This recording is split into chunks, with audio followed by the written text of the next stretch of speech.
You've watched war films your entire life. The hero blazing through a firefight, magazine after magazine, reloading only when the weapon runs dry.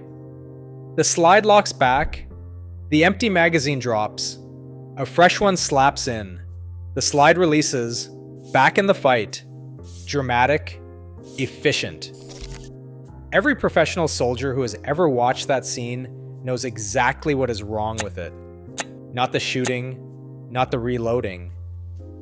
What is wrong is the moment the weapon ran dry in the first place. Because in real military training, across every branch of every professional armed force in the world, soldiers are taught one principle about ammunition management that overrides almost everything else in a firefight. You do not let the magazine run empty. Not because you might run out of ammunition, not because the last few rounds are somehow more valuable than the first, but because of what happens to the weapon and to the soldier in the seconds after the last round is fired. Those seconds in a firefight are not dramatic, they are not cinematic, they are the most dangerous seconds a soldier can experience. And the engineering reason behind why they are so dangerous and what soldiers do to prevent them is something that most people who have watched 1,000 war films have never once been told. So why does letting a magazine run empty create a problem that goes beyond simply needing more ammunition? What physically happens to a weapon when the last round fires and the bolt locks back? Why does a tactical reload, swapping a partially used magazine for a full one, take significantly less time than a speed reload from an empty weapon? Why do soldiers tap their magazines before inserting them, and what does that prevent? Why do tracer rounds appear at the bottom of the military magazines, and what are they actually communicating to the soldier? And why does the principle of never running a magazine dry apply equally to a soldier in a firefight, a pilot in a dogfight, and a ship's captain managing fuel reserves? The difference between a tactical reload from a partially used magazine and a speed reload from an empty weapon is not just time, it is the state of the weapon's chambered round. When a soldier performs a tactical reload, swapping magazines before the current one is empty, the weapon retains a round in the chamber. It is immediately ready to fire the instant the new magazine is seated. When a soldier runs the magazine dry, and the bolt locks back on an empty chamber, they must insert a new magazine, and then release the bolt to chamber a fresh round. That additional step, fractions of a second in training, can be the difference between firing and not firing when the threat is immediate. In a firefight, fractions of a second are not abstract, they are the margin between outcomes. Most people who think about this at all assume ammunition management in combat is purely a logistics problem. You have a finite number of rounds, you need to make them last. Counting bullets is about not running out. The soldier who counts their ammunition is the soldier who will still be shooting when others have gone dry. Conservation is the reason, supply is the concern. That assumption is not wrong, but it is incomplete in a way that misses the most important reason entirely. Conservation matters, supply matters. But the primary reason professional soldiers are trained to manage their magazines, to perform tactical reloads, to never run dry, to count rounds and swap before the last bullet fires, has almost nothing to do with the total number of rounds available.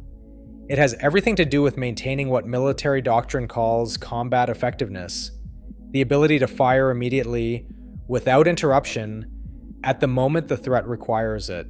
A soldier with 3 partially used magazines and a round in the chamber is in a fundamentally different tactical position than a soldier with 3 full magazines and an empty chamber. The first soldier can fire right now. The second soldier needs between 2 and 4 seconds to get their weapon back into action. In a firefight at close range, 2 to 4 seconds is not a delay, it is an eternity. The entire discipline of magazine management exists to ensure a soldier is never in the second position when the threat is immediate. These videos are free. Making them is not. If you have gotten value from this channel and want to help keep daily uploads going, buying us a coffee through the link below makes a real difference. Every generous contribution goes straight back into the channel, making improvements to our videos and keeping daily uploads possible. Thank you for the support. Now back to the video. Here is what actually happens mechanically and tactically when a magazine runs dry, and why professional soldiers are trained to prevent it. When the last round in a magazine fires, the bolt of a modern military rifle, the M4, the M16, the HK416, and virtually every magazine-fed semi-automatic and automatic rifle in current service, locks back in the open position. This is called a bolt lock. The bolt hold open device catches the bolt carrier group and holds it to the rear, leaving the chamber open and empty. The weapon cannot fire. It is mechanically incapable of firing until a new magazine is inserted and the bolt is released to chamber a fresh round. The sequence required to get the weapon back into action from a bolt lock is what military trainers call a speed reload or emergency reload. The soldier must simultaneously drop the empty magazine, retrieve a fresh magazine, seat it firmly in the magazine well, and release the bolt by hitting the bolt release lever or by pulling the charging handle rearward and releasing it. Each step must be performed correctly and in sequence. Under stress, with hands that may be shaking, in darkness, in rain, while moving, or while being shot at, each step is an opportunity for error. The total time for a trained soldier to perform a speed reload from bolt lock under ideal conditions is approximately 2 to 4 seconds. Under stress, in adverse conditions, that time increases. 2 to 4 seconds in a close-range firefight is enough time for a threat to close a significant distance, for a suppressed soldier to break cover, or for a flanking movement to succeed. The weapon is not just empty, it is a liability for the duration of the reload. Now compare this to the tactical reload, the reload performed before the magazine runs dry, during a pause in firing from behind cover. In a tactical reload, the soldier removes the current magazine, which still has rounds remaining, and replaces it with a full magazine.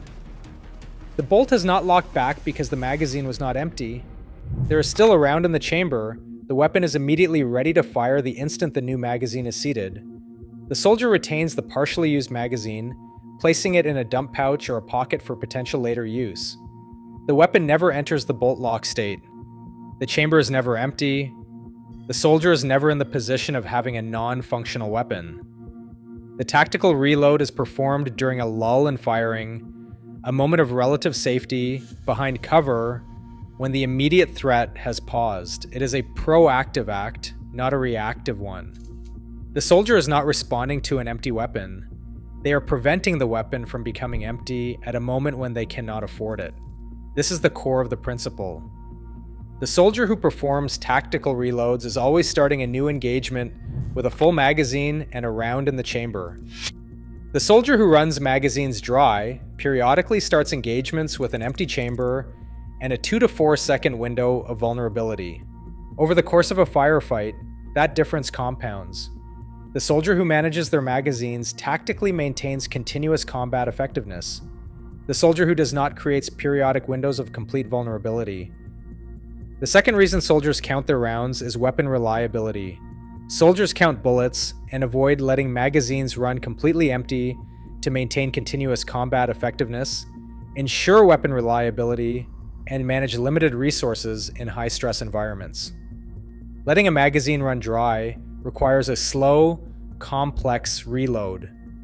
Managing ammunition lets a soldier stay in the fight without interruption. The tap method reinforces this.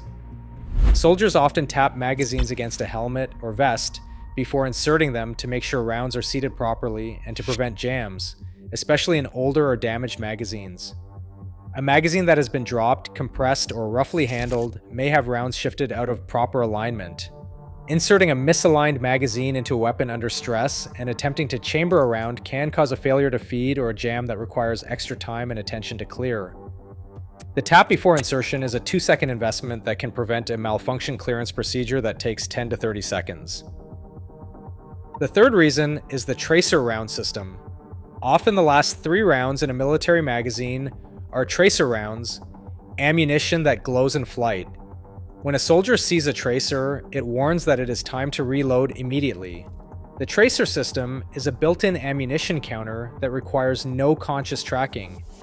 The soldier does not need to count every round fired.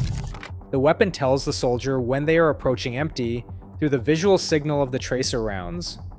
The tracer is not a targeting aid in this context, it is a reload warning system. The fourth reason is the psychological dimension. As the knowledge base notes, counting shots keeps a soldier focused and calm during the chaos of a firefight, preventing panic. A soldier who knows approximately how many rounds remain in their current magazine is a soldier who is thinking clearly about their tactical situation. They are not reacting to an empty weapon in surprise. They are managing their resources proactively. That mental engagement, the discipline of tracking ammunition state, is itself a tool for maintaining cognitive function under stress. The soldier who is counting is the soldier who is thinking. The soldier who is thinking is the soldier who is making better decisions. The fifth reason is magazine retention. As the knowledge base documents, magazines are not disposable. Soldiers are taught to retain partially used magazines and put them in a dump pouch rather than letting them fall to the ground. A dropped magazine in a firefight is a magazine that may not be recoverable. A magazine retained in a dump pouch is a magazine that can be topped off during a lull and returned to rotation.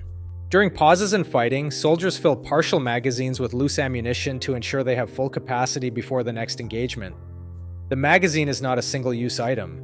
It is a reusable resource that requires management. Here is what the timing differences mean in actual operational terms. A standard NATO Stanag magazine, the magazine used in the M16, M4, and most NATO-compatible rifles, holds 30 rounds. Military doctrine typically recommends performing a tactical reload when the magazine reaches approximately 10 rounds remaining, 1/3 of its capacity. This ensures the soldier always has a meaningful number of rounds in the chamber and magazine before transitioning to a fresh one. The speed reload from bolt lock, inserting a new magazine, and releasing the bolt takes a trained soldier approximately 2 to 4 seconds under ideal conditions. Research on stress-induced performance degradation in military personnel consistently shows that fine motor skills deteriorate significantly under combat stress. Under high stress, that 2 to 4 second window gets longer. The soldier's hands shake. The magazine well is harder to find. The bolt release requires more deliberate attention. The actual time in combat conditions is longer than the training range time. A tactical reload, swapping a partial magazine for a full one with a round already in the chamber, takes approximately the same 2 to 4 seconds for the magazine exchange itself, but the weapon remains functional throughout. If the threat reappears during the reload, the soldier can immediately fire with the round already chambered. A speed reload offers no such option. The weapon is non-functional until the reload is complete. A soldier carrying 7 30-round magazines, a standard combat load for many configurations, carries 210 rounds. If that soldier runs every magazine to bolt lock before reloading, they face 7 windows of complete weapon vulnerability during the engagement. If that soldier performs tactical reloads at 10 rounds remaining, they face 0 such windows. The total ammunition available is the same. The tactical outcome is fundamentally different. The principle of ammunition management predates the magazine-fed rifle by centuries. Soldiers carrying muzzle-loading muskets in the 18th century were trained to count their shots and manage their powder and ball supply with the same discipline that modern soldiers apply to magazine management. The specific techniques have changed with the technology. The underlying principle has not. The development of the detachable box magazine in the late 19th and early 20th centuries created the specific tactical problem that modern magazine management doctrine addresses. Before detachable magazines, soldiers reloading bolt-action rifles inserted individual rounds or stripper clips directly into the fixed magazine. The weapon was never in a bolt lock state in the modern sense. The transition to detachable magazines introduced the bolt lock condition and the tactical vulnerability it represents, a new problem that required a new solution. World War II experience with early semi-automatic and automatic weapons, such as the M1 Garand, the Thompson submachine gun, and the BAR, began developing the institutional knowledge about magazine management that would be formalized in later decades.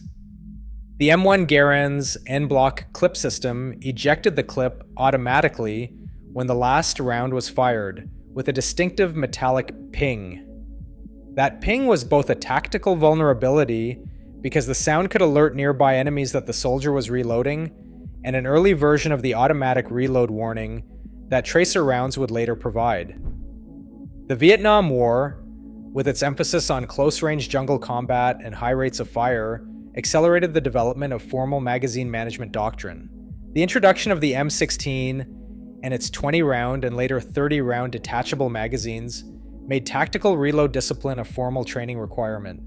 Special operations units developed and refined specific techniques, such as the tactical reload, the speed reload, the dump pouch, and the magazine tap, that are now standard across all branches of the United States military and most NATO forces. The modern doctrine of magazine management is codified in military training manuals and taught from the first days of basic training. It is reinforced in every subsequent training evolution. It is practiced until it becomes automatic, until the soldier performs a tactical reload during a pause in firing without conscious decision, the way a driver checks mirrors without thinking about it. The goal is to make magazine management a reflex rather than a decision, because in a firefight, the cognitive bandwidth needed to decide whether to reload is not available for threat assessment, movement, and communication. You have been surrounded by the principle of never running a system to empty your entire life without recognizing it. The fuel gauge in your car has a reserve warning light. That light does not illuminate when the tank is empty.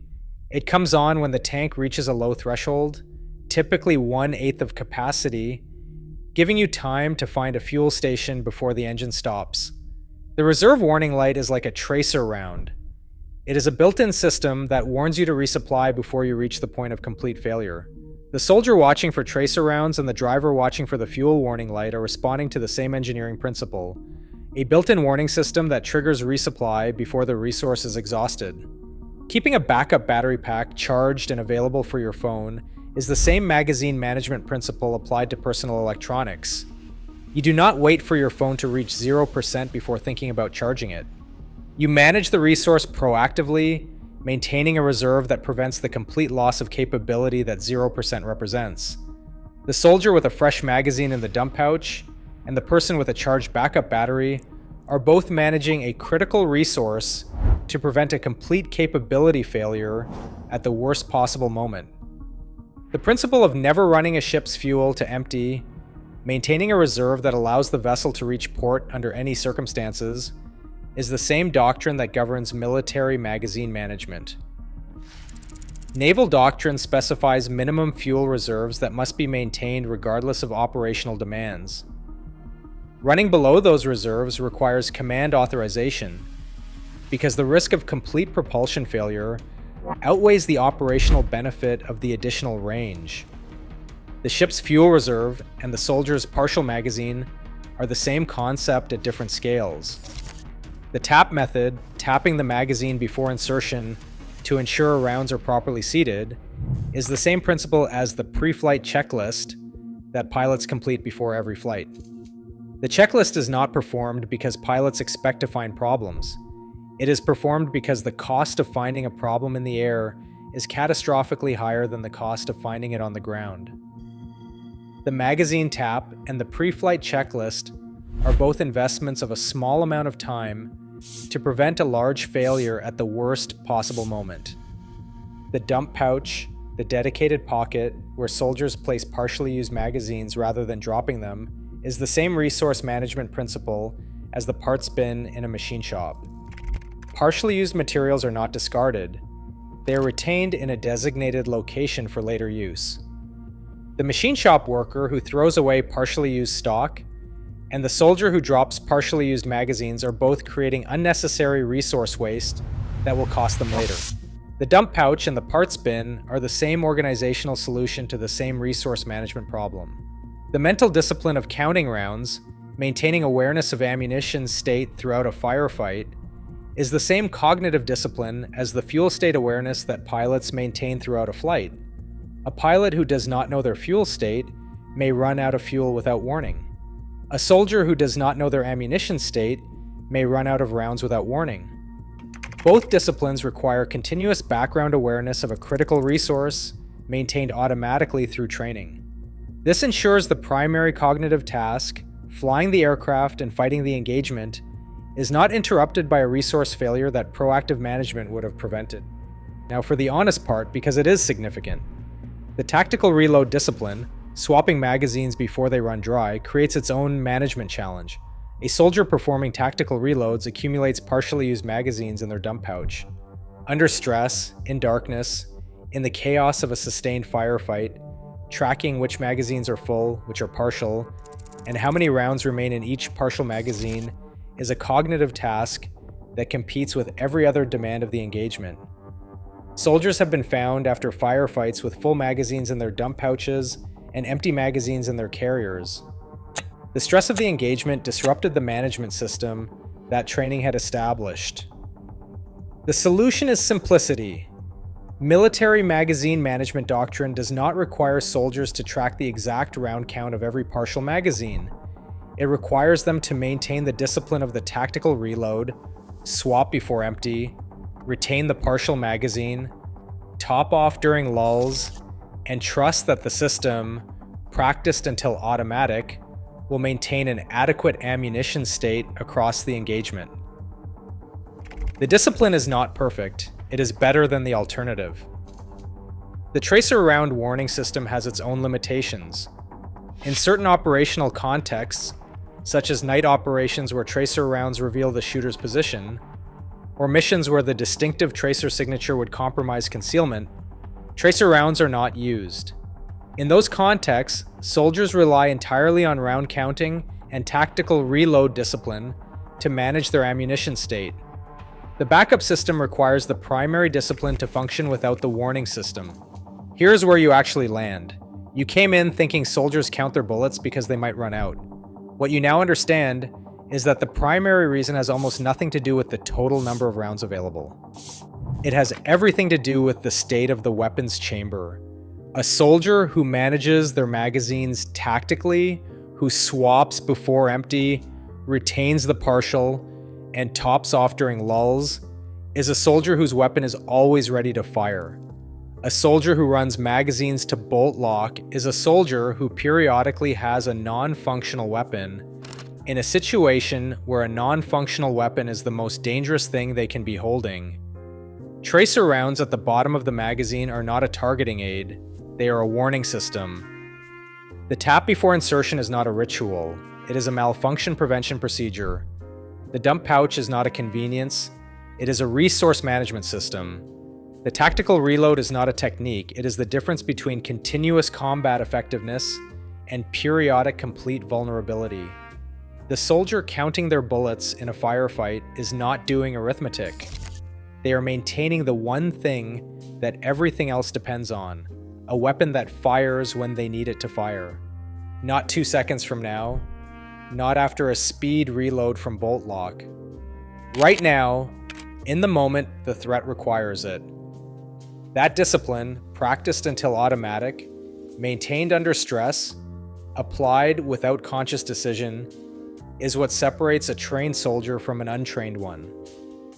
Not the shooting, the management of the seconds between the shots.